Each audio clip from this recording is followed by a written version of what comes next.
Kannur special കുംസ് ഉണ്ടാക്കാം. മുട്ടപ്പോളയെന്നും പറയാം കേട്ടോ. നമുക്ക് വേണമെങ്കിൽ മുട്ടക്കേക്ക് എന്ന് പറയാം. വളരെ സിമ്പിളാണ്, നല്ല ടേസ്റ്റാണ്. എങ്ങനെയാണെന്ന് നോക്കാം. ആദ്യം നമുക്ക് 5 മുട്ട ഒന്ന് വിസ്ക് ചെയ്യണം. ഞാൻ എൻ്റെ കൈവേദന കാണണം. നമ്മുടെ കിച്ചണിലേക്ക് മേടിച്ച പുതിയൊരു സാധനം കാണിച്ചു തരാം. കാസ്റ്ററിൻ്റെ സ്റ്റാൻഡ് മിക്സറാണ് കേട്ടോ. മുട്ട വിസ്ക് ചെയ്യാൻ മാത്രമല്ല, ഇതുപോലെ മാവ് കുഴയ്ക്കാനായിട്ടും അതുപോലെ തന്നെ ബീറ്റ് ചെയ്യാനും ഒക്കെ പറ്റിയ പല പല ഓപ്ഷൻസ് ഇതിൻ്റെ അകത്തുണ്ട്.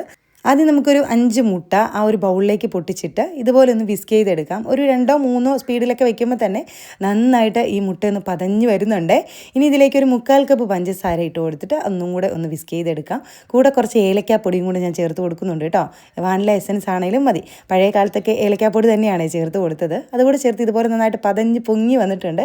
ഇനി നമുക്ക് 1 കപ്പ് മൈദാമാവ് ചേർത്ത് കൊടുക്കണം. മൈദാമാവ് നമുക്ക് ഒരുപാട് വിസ്ക് ചെയ്തെടുക്കണ്ട, ബീറ്റ് ചെയ്തെടുത്താൽ മതി. അതും കുറഞ്ഞ സ്പീഡിൽ ബീറ്റ് ചെയ്തെടുത്താൽ മതിയേ.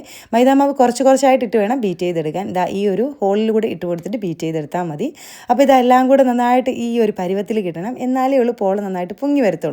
അപ്പോൾ ഇതുപോലെ കേക്കൊക്കെ ഉണ്ടാക്കുന്നവർക്കും അതുപോലെ മാവ് കുഴയ്ക്കാനൊക്കെ അടിപൊളിയായിട്ടുള്ള ഈ ഒരു കാസ്റ്ററിൻ്റെ സ്റ്റാൻഡ് മിക്സർ നിങ്ങൾക്ക് വേണമെങ്കിൽ ലിങ്ക് എന്ന് കമൻറ്റ് ചെയ്താൽ ഞാൻ ഡയറക്റ്റ് അയച്ചു തരാവേ. അപ്പോൾ ഇതാ ഞാൻ നെയ്യ് തടവി ഒരു പാത്രത്തിലേക്ക് ബാറ്റർ ഒഴിച്ച് ഒരു 15 മിനിറ്റ് കുറഞ്ഞ തീയിൽ വേവിച്ചെടുത്തപ്പം നമ്മുടെ പോള റെഡി ആയിട്ടുണ്ട്. ഞാൻ ആദ്യമേ പറഞ്ഞില്ലേ, ഈ സ്റ്റാൻഡ് മിക്സർ ഞാൻ മേടിക്കാൻ കാരണം ഇതുപോലെ പത്തിരി ഉണ്ടാക്കാനായിട്ടും ചപ്പാത്തി ഉണ്ടാക്കാനൊക്കെ കൈക്ക് വേദന കാരണമാണെന്ന്.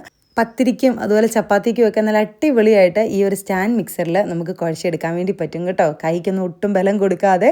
അപ്പോൾ ഇതാ ഞാൻ ചൂടോടുകൂടി കുഴച്ചെടുക്കാനും പറ്റും. അതാണ് ഒരു പ്രത്യേകതയായിട്ട് എനിക്ക് തോന്നിയത്. അപ്പോൾ ഇതാ ഞാൻ പത്തിരിയുടെ മാവ് വാട്ടിയിട്ട് നേരെ ഇതിലേക്ക് ഇട്ട് കൊടുക്കുന്നുണ്ട്. എന്നിട്ട് ഇതുപോലെ നല്ല അടിപൊളിയായിട്ട് പത്തിരി ചുട്ടെടുത്തു. അതുപോലെ ചപ്പാത്തിക്കൊക്കെ ആണെങ്കിലും നമുക്ക് ഡയറക്റ്റ് മാവ് ഇട്ട് കൊടുത്തിട്ട് വെള്ളവും ആവശ്യത്തിന് ഉപ്പും കുറച്ച് എണ്ണയും കൂടെ ഞാൻ ചപ്പാത്തിക്ക് ചേർത്ത് കൊടുക്കുക കേട്ടോ. ചേർത്ത് കൊടുത്തിട്ട് ഇതുപോലെ ഒന്ന് കുഴച്ചെടുത്താൽ മതി. വെള്ളം പോരാൻ തോന്നിയാൽ ഈ ഒരു ഹോളിൽ കൂടെ നമുക്ക് വെള്ളം ഒഴിച്ചു കൊടുത്ത് കുഴച്ചെടുക്കാം. അപ്പോൾ നല്ല അടിപൊളി സോഫ്റ്റ് ആയിട്ടുള്ള ചപ്പാത്തി മാവും പത്തിരി മാവും ഒക്കെ കുഴച്ചെടുത്തിട്ടുണ്ട്. അപ്പോൾ ഈ സ്റ്റാൻഡ് മിക്സർ എന്തായാലും നിങ്ങളും ഒന്ന് മേടിച്ച് വെച്ചോ കേട്ടോ.